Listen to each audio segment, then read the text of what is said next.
Let's try this again. Guys, are you ready for my thoughts on the most important 4K release of the year?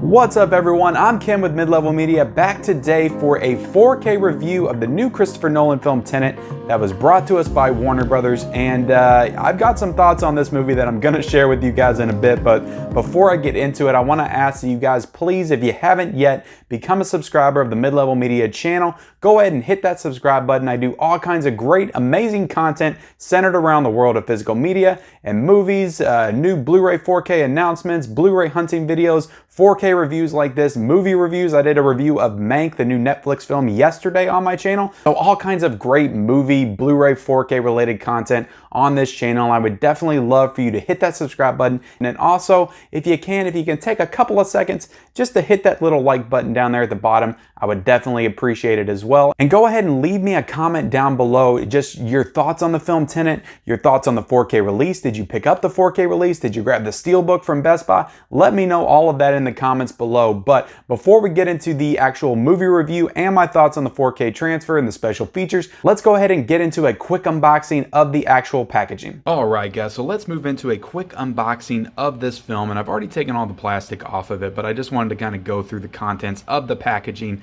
for you guys to check out. But right here guys, this is a really clean slipcover. It just feels freaking smooth in your hands. You got the 4K Ultra HD at the top, you got the 4K Ultra HD plus Blu-ray plus digital code. I really love this image on the front. This is probably my favorite of all the posters that they released of Tenet, just with kind of the inverse of John David Washington on both sides, Tenet going down diagonally in the middle. It's a really cool design on this cover. Right there you got a film by Christopher Nolan, director of the Dark Knight trilogy, Inception and Dunkirk, and we flip it to the spine right there. Really clean spine. I love this spine. You got the 4K Ultra HD, you got the Tenet right there, you got the Warner Brothers right there. Just a clean, nice looking spine.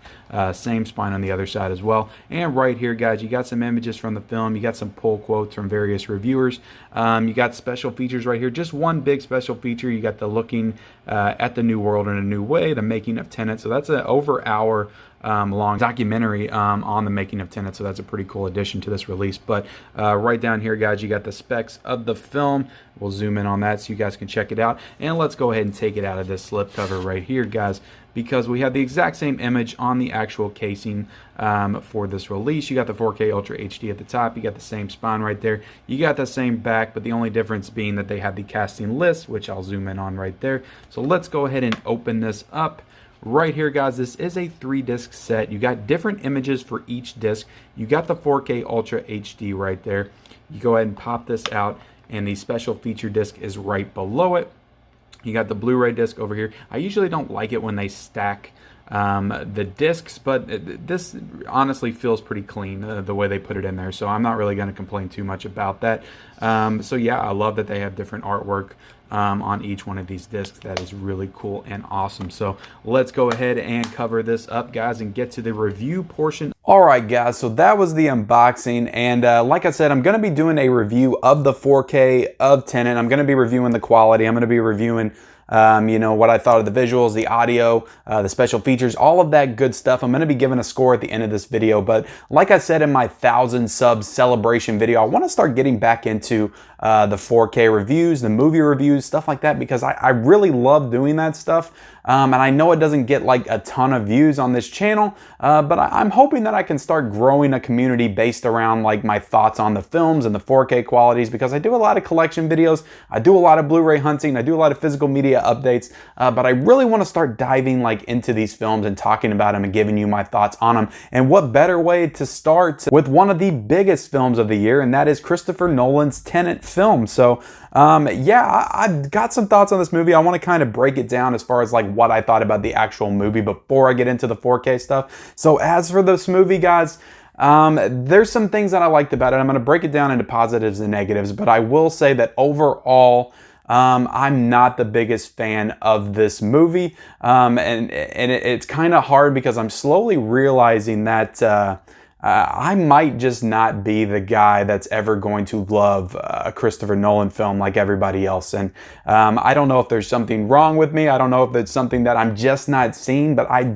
have the same feelings about Inception. Like, I think Inception's a really good movie, technically a masterpiece. It just doesn't resonate me on the same level that it does a lot of people. There's a lot of people call that like the best film of the past decade. I just don't see it. I'd say as far as all of his films of the past 10 years, outside of the Batman movies, which The Dark Knight is probably my favorite film of his, I would say Interstellar is the one that probably resonated with me the most as far as like, at least on an emotional level.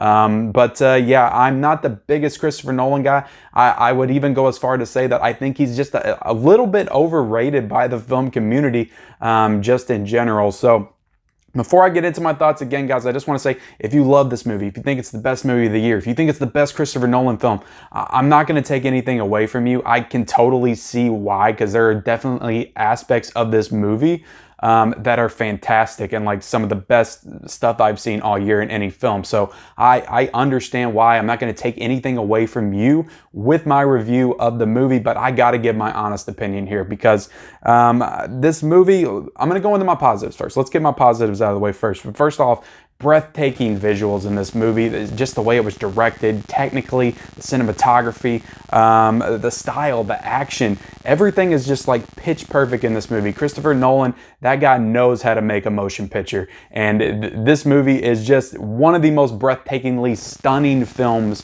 as far as like visual and style, just technically edited masterfully, of the year to me. It's like, I've seen like two of the best films as far as like direction wise this year in the past 2 days. I saw Mank yesterday, which I loved, and this movie today. So these two going head to head for best director at the Oscars would be, in my opinion, warranted. So direction wise, this movie is fantastic. Nobody will ever take anything away from Christopher Nolan as far as his direction. So another thing, guys, I want to get into is the score by Ludwig Göransson, who does the score for The Mandalorian. He did the score for Creed. I love this guy. He's honestly becoming one of my favorite composers, like in the modern era of film. Absolutely fantastic what he does with the score in this film. I love it. I've been listening to it nonstop. Even though I didn't love the movie, I love this score. I love the things that he does with it. The way that it feels like a score that's like, there's a lot of inversion and time travel stuff, which I'll get into in a second, but it feels like the score is like going in reverse and speeding up, and like the way it moves and the way it sounds like in conjunction with the film as it goes through it. It's just such a pitch perfect score for this movie, and he does such an he does such an awesome job with it. So, and somebody can correct me if I'm wrong, but I believe this is the first film in a while that Christopher Nolan didn't use Hans Zimmer. I'm not sure if he used Hans Zimmer for Dunkirk or not, but I know he did for Inception and Interstellar and all of the Dark Knight films. So this might be the first film in a while that he hasn't used Hans Zimmer like his main collaborative partner in the music department. So absolutely love the score. It is fantastic. The premise and ideas at play here are honestly very cool and interesting. Like, I dig them. I dig the ideas, even though, let's get into my negatives here. This movie is extremely dense, and the ideas and the themes that it expects you to follow along with, in particular the first hour, where it almost explains nothing. It just drops you into this world, introduces all of these ideas and elements into the movie, and just expects you to understand like the action and what is going on and what the characters' motivations and what are they doing, without giving you any explanation.